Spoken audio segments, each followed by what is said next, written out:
Ok, slide nọcនេះថ្ងៃនេះខ្ញុំមានខ្សែវីដេអូមួយចែករំលែកទៅកាន់អ្នកយើងទាំងអស់គ្នាអំពីរបៀបក្នុងការការពារពាណិជ្ជកម្មលោតបែបនេះនៅលើទូរស័ព្ទរបស់យើងនៅពេលដែលយើងចុច click app ផ្សេងៗដែលយើងមើល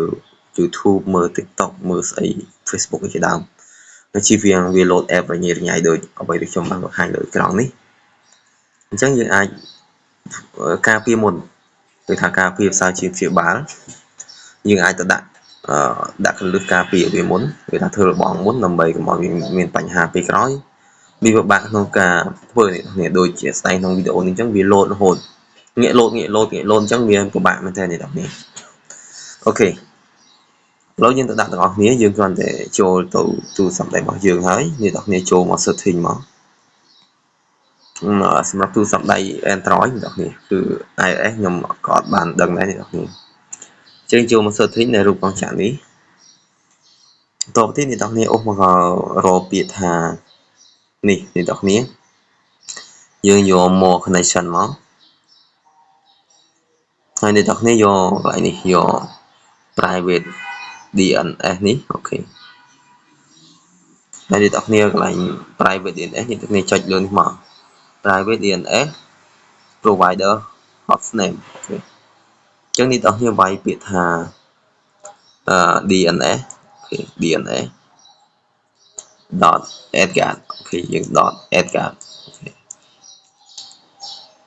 សេត្រូវអ្នកនរគ្នាអូខេ AOD ត្រូវអូខេ .edgard.com អញ្ចឹងយើងដាក់ DNS.edgard.com ហើយយើងចុច save មកតែប៉ុណ្ណឹងអ្នកនរគ្នាអាចធ្វើការ restart ទូរស័ព្ទដៃរបស់អ្នកនរគ្នាមួយទៅអូខេ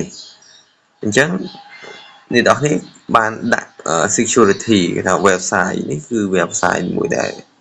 ធ្វើការចាប់រាល់ពាណិជ្ជកម្មផ្សេងអញ្ចឹងយើងដាក់ក្នុង private VPN របស់យើងហើយអញ្ចឹងវាជាប់ហើយអ្នកនរគ្នាឃើញអត់គឺវានៅពេលដែលលោកពាណិជ្ជកម្មផ្សេងគឺនៅពេលដែលយើង click លើ website ណាមួយដែលទាមទារឲ្យយើង download នោះដូចអ្វីក្នុងវីដេអូខាងដើមបង្ហាញអញ្ចឹងគឺវាអត់មាន load ទេអូខេអញ្ចឹងអ្នកនរគ្នាអាចសាកល្បងធ្វើលើទូរស័ព្ទដៃរបស់អ្នកនរគ្នាដើម្បីបង្ការការពារបើអត់មានខាតអីទេអ្នកនរគ្នាគ្រាន់ចូលទៅកំណត់វាហើយយើងវាយ website នឹងចូលទៅ